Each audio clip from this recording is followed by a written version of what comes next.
متی رسول کی انجیل 27 باب 32 آیت سے 44 آیت تک، صفحہ نمبر 33۔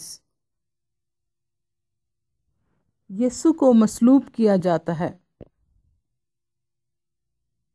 جب باہر آئے تو انہوں نے شمعون نام ایک قرینی آدمی کو پا کر اسے بیگار میں پکڑا کہ اس کی صلیب اٹھائے، اور اس جگہ جو گلگتہ یعنی کھوپڑی کی جگہ کہلاتی ہے پہنچ کر پت ملی ہوئی میں اسے پینے کو دی،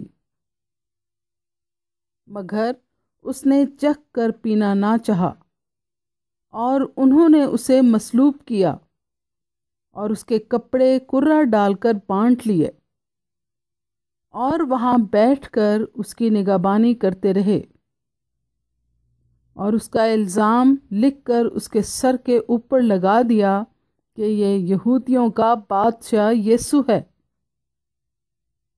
اس وقت اس کے ساتھ 2 ڈاکو مصلوب ہوئے، ایک داہنے اور ایک بائیں،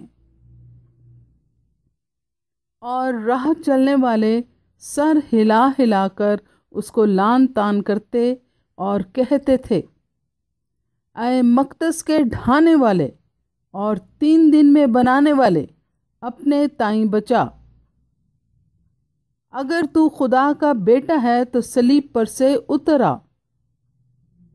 اسی طرح سردار کاہن بھی فقیہوں اور فریسیوں کے ساتھ مل کر ٹھٹے سے کہتے تھے، اس نے اوروں کو بچایا، اپنے تائیں نہیں بچا سکتا۔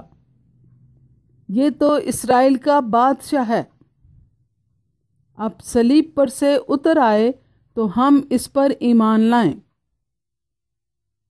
اس نے خدا پر بھروسہ کیا ہے، اگر وہ اسے چاہتا ہے تو اب اس کو چھڑا لے، کیونکہ اس نے کہا تھا میں خدا کا بیٹا ہوں۔